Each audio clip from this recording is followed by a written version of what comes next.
with Drake's career being at the lowest point it has ever been, all due to both the continuous barrage of diss tracks, performances, and music videos from Kendrick Lamar. And also the fact that every song he has released since his beef with Kendrick hasn't just been a musical train wreck in terms of their quality, but that they have also all flopped when it comes to gaining any sort of traction as hits. Things have never looked worse for Drake, as his status as a musical force has never been weaker, but now, after taking about a month off from releasing music and trying to manipulate the public opinion of hip-hop culture through major figures like DJ Academics and many others to try and portray this image that Drake hasn't just ever been better, but that he has generational music on the way, it's clear that despite how broken down and pathetic Drake's career looks right now, this has not stopped him from trying to change the narrative around his entire legacy at the moment and still try to level the score against Kendrick in any way he can, but as Drake even at this point has probably realized that he cannot defeat Kendrick in a direct lyrical matchup. This has left him trying to defeat him through a much different method, which for Drake now makes the goal for him to shift the way he is remembered for the rest of this year. And now in the process of doing this, Drake wants to snatch the title of Song of the Summer and probably what will go down as Song of the Year at the current rate in Not Like Us, from Kendrick with a moment of his own that is even more memorable than that track. And now at this point, as Drake is no longer being dragged down by artists who don't have the same hit-making sensibilities and platforms as him like Sexy Red and Camila Cabello, and he is just locked in the studio giving us music where he is now the sole vocalist. The chances have never been greater for Drake to release a hit that can do wonders for his reputation, and being aware that his back is against the wall on some level right now. In response to the pressure, Drake has released not just one, but two brand new tracks that are actively working to diffuse one of the most dangerous and damaging rap songs to another artist's reputation that there ever has been, and in this moment, where Drake is against all odds and it has never really been more important for him to deliver. His two new tracks, which both appear on producer Gordo's new album titled Sideways and Healing, managed to take everything going on with Drake right now and somehow make things even worse, because in this moment where Drake is at this point where his entire career is falling apart, he does not lean into the aspects of his artistry that may have made for easy hits like his pop rap bag or with the infectious type of melodic rapping that is made up for the other portion of his greatest hits, and instead, Drake leans into the sound of what is without a doubt his most polarizing and in many people including my own, his worst album, Honestly Nevermind style. And as Drake was already showing that he was going to dive into this sound more, as his Camila Cabello collabs were already leaning this way, all of this tells us is that the flop of those songs have not taught Drake one thing, because he is now only going deeper into a musical bag that really nobody wants to hear from him, and especially not in this time where Kendrick has really just made it lame to even listen to Drake. And now I will be fair to Drake in one regard. Sideways and Healing are way better than any other tracks he has released since the beef, as Gordo's production is actually pretty well executed here, as he clearly understands how to make great dance and house music sonically. But even with this is nowhere near enough to make an anthem that can compete on the charts and carry a Drake record into cultural relevance during this moment in time. And as there is not one but two tracks that showcase this massive issue with Drake, we see that even after all of his other failures recently, he has still not been able to recognize the reason why his new music is flopping, which seriously has to leave you concerned about the future of Drake's career when it comes to even being a fraction of the commercial force that he once was beyond everything else. As while these tracks are a step up from the incredibly low bar that Drake had set before this does not mean they are even the slightest bit good, because aside from Gordo's solid production, the vocal work from Drake is so generic and complacent that just like on Honestly Nevermind, we hear Drake take one of the most lively and energetic subcultures in all of music and just morph and crush its spirit with some of the most lazy and tiring performances you can find, and this is really where all of his struggles are coming from. I mean, Drake has purposefully switched to a lane right now where he really doesn't even need to care about lyrics, and everything is just about melodies and vibes, and even with that, it just feels like Drake is not even swinging to try and do anything here other than double down on what has defined what most people call the worst album he has ever released.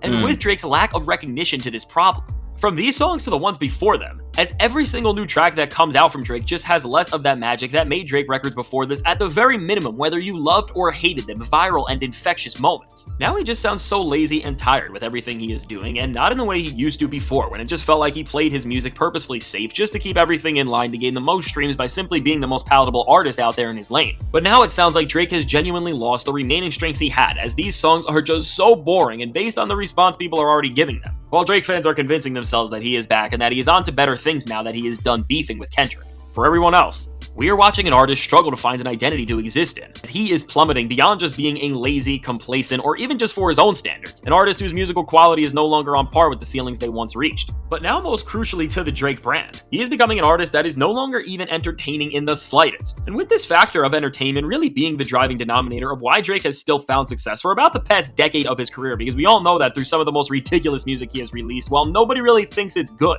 it has always been interesting enough that through the crazy music videos, covers, weird hooks, and lyrics that overall, with just the pure virality and trendiness everything he did was always designed with, no matter what musical gimmick he was implementing. It was always able to be at the center of everything because it played to the factors of what garnered the most streams and engagements in this digital era of music, but he's no longer even doing this as now. Even this part of Drake's skill set feels compromised as it has vanished. And with the quality being so down the drain at this point, and Drake now feeling like this lifeless avatar that is just phoning things in to try to keep up this impression to himself that he is still doing great, which I think he also thinks is tricking the world into thinking that this beef has never hurt him, which everything else from the numbers to just the public opinion clearly disagrees with. All in all, this is just really sad at this point because we are watching an artist who was once at the center of everything lose the ability to even be the slightest bit memorable, and all of this really makes you put into perspective just how monumental this beef was, because aside from music Kendrick gave us that was great, and Drake and Kendrick's initial back and forth, the ripple effects of this beef have been much more significant than most other feuds in rap have genuinely ended up, because where in 2018, for example, after Drake vs. Pusha T, Drake came back and released one of his most successful albums ever with Scorpion, and went on to drop an array of #1 hits that summer, which definitely limited the impact and damage of what Push did on some level. For Drake now, he no longer has that same touch to just be the hit factory that he was, as his feature stimulus package is gone, and the grip he had on the pulse of what is trending and he should jump on to make massive hits has vanished as well. And overall, with us being now at this point, with the Camila Cabello songs and now these two tracks all leading to the fact that at this point in time, the summer is either over for Drake and he will be taking more time off from here, or that he is going to be releasing something like Honestly Nevermind 2 in the coming weeks. Either way, with music releases like these, we have seen Drake just redefine what it means to be a loser in rap beef, and as he has failed again to shift the tides just one bit in terms of what is hot and what records people are streaming. All of this is only getting more pathetic on his end, and who knows how much lower he will end up sinking at this rate. And now with all that said, let me know, what do you think of these? I would say for somebody who's always calculated, Drake has been making all the wrong moves. And I say that to say, but there's a caveat to why I say that. The Camila Cabello move, she made racist remarks. Why would you do a song with her? And you're being called a culture vulture, somebody who stole our culture, somebody who don't even like, in my opinion, you grew up not liking your dad, which is your black side, so it's like, why are you even in the culture doing this? You get what I'm saying? For somebody who used to be mad calculated, you're making all the wrong moves, but I'll tell you why he's making a lot of the wrong moves. When Kendrick first initially dissed him, it was actually during like a resting period for Drake. He had just came off a tour. You get what I'm saying? And he would have hit us back with some songs during maybe around this time in the summer. You get what I'm saying?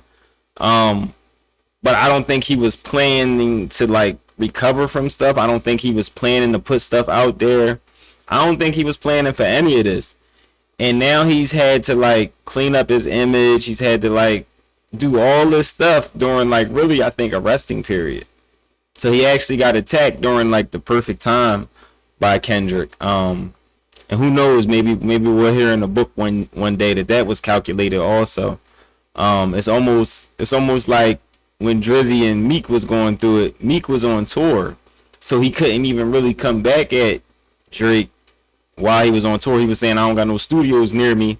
But what make Meek's joint unforgivable is he started it. How you gonna start a war and you on tour? Like, it just didn't make sense. But Drake had just came back from tour, so I think it was really just a resting period for him, and he got bombed on.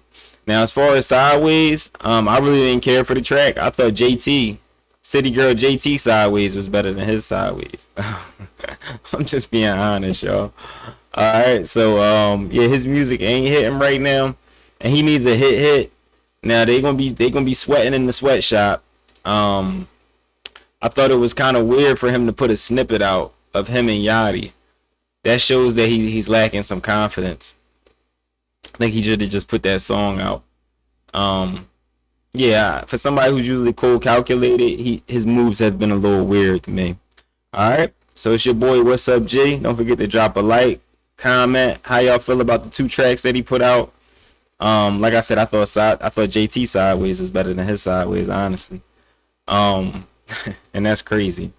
Don't forget to subscribe. We're on the road to 10K. I've been killing it. I'm super grateful for y'all. I'm grateful for each and every person that subscribes and likes and comments. We building something over here that's going to be like a us thing. We're going to talk about music. We're going to talk about what's going on in hip hop, pop culture, and just sometimes daily viral news. You get what I'm saying?